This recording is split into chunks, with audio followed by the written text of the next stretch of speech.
Today we will be talking about hood training.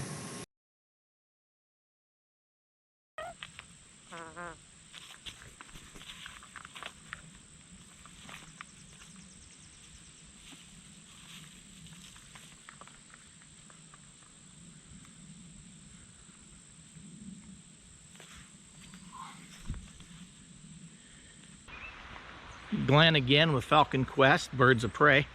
Here I am with a Harris hawk. Now this Harris hawk is a bird that is not or has not been hood trained. This is the bird's second year.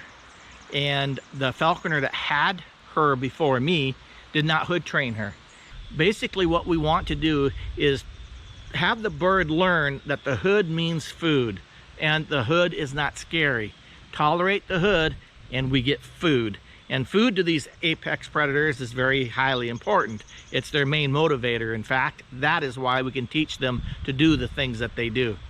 And especially with newer birds, young birds that aren't used to being around people, they can be very excitable. Putting hood on them keeps them calm. It protects them as far as the environmental stimuli, because their eyesight is so incredibly strong, much stronger than our eyesight. So putting the hood on keeps them calm. This is the lanner falcon from Africa, little tiercel, a little male, and he's looking at my glove for more food because he's hood trained. He knows every time this hood comes off of him that he's going to get a reward of food, and that's exactly how we train these birds. Okay, this with the lanner falcon, you can see is not afraid of this hood at all. I can hit the bird with the hood. This is not an imprint bird.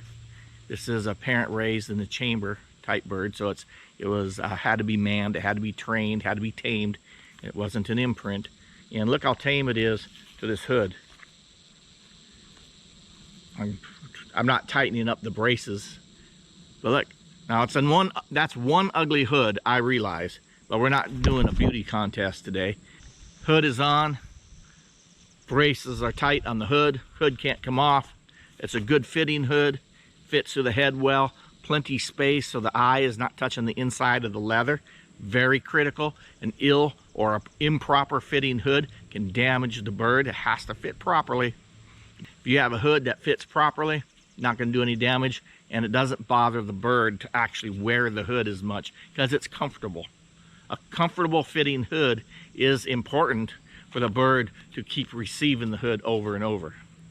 So what I do, my technique that I've done for many years, been doing falconry, almost 30 years now, and my sponsor was a hood training guru. But the fact is, when this hood comes off, I'm going to give a whistle. And when I give the whistle, there's also going to be food, a tidbit of food, waiting right here on my glove for the bird to eat immediately. It's reward. The reward is the hood is on. Birds don't have the concept to keep time, so it doesn't matter if the hood's on for 20 seconds or 20 minutes. The hood's on, but when the hood comes off, boom, there's a whistle and there's food every single time. And in our training, that's key. So I have the bird sitting here, and I have a piece of chicken gizzard that I'm using for my treat, for my tidbit, and I'm putting it down. So she's already looking, she's already learning, and watch.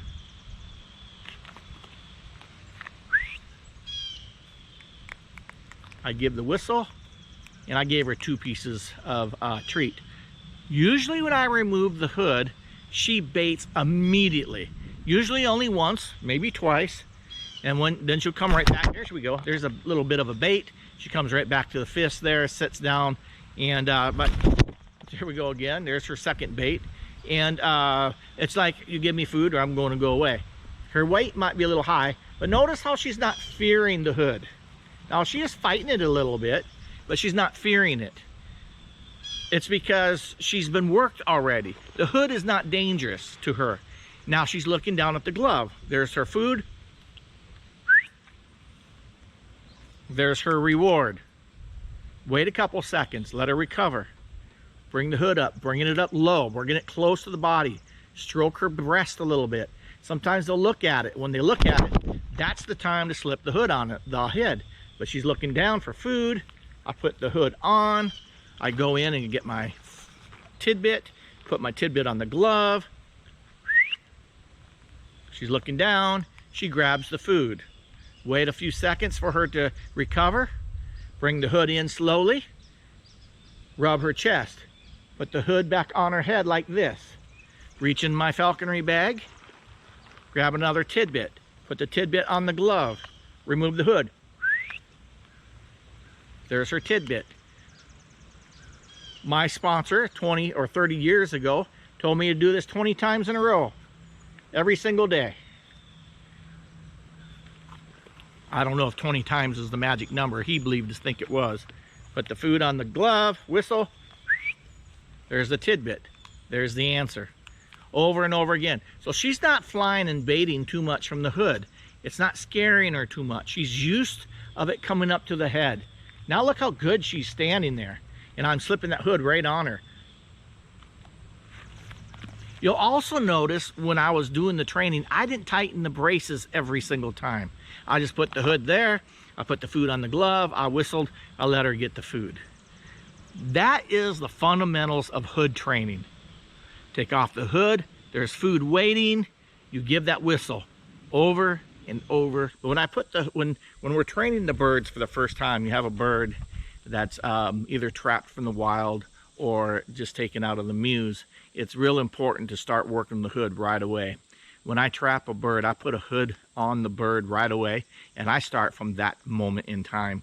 Every time that hood comes off during the manning process is the time that we spend gentling that bird down, getting that bird used to being in captivity. But during that time when the bird is wild and scared, is the time to let it also see the hood and get used to the hood. So a bird that's not used to the hood, what we want to do is, first of all, once the bird is eating on the fist, is we take the hood and the bird is eating and tearing out a piece of food on the fist. What I do is I start bringing the hood out and letting the bird get used to seeing this hood. Sometimes I'll even put a little piece, once the bird starts to eat pretty good, a new bird, is I'll put a little piece of food right on top of the hood.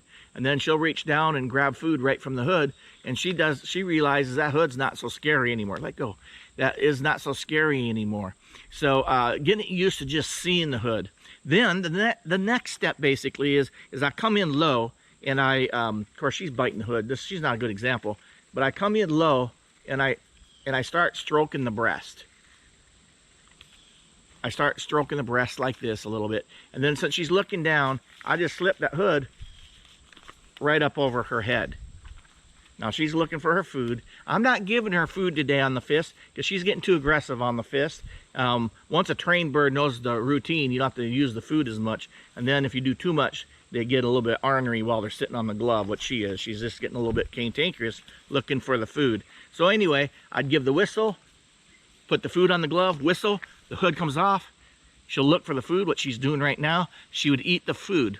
I'd wait for a few seconds, bring the hood back up, put the hood back on, wait a few seconds, whistle, give her her food, wait just a little bit, come in low, come in underneath her, which I can't do really good with her. The bite on a falcon is so strong, they can actually damage the hood, so I don't want her to damage this hood. This is a good hood. And stop at. Put the hood back on, wait a few seconds, take the hood off, and I can sit here with this bird and do this all day long. I'm just a little bit stubborn, I guess.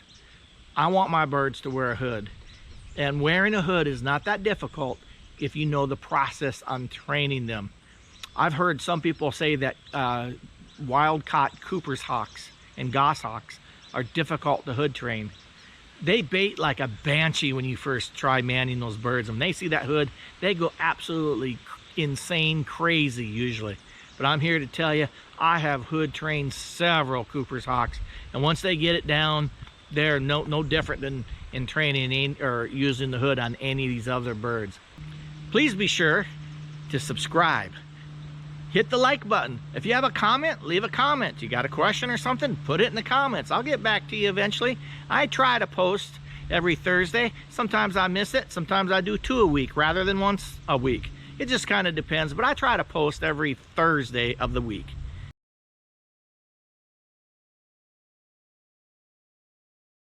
Let's put the hood back on, buddy. Here's a little bit of bait. Oh, wild and crazy beast. Wild and crazy. Crazy. Calm down. Calm down.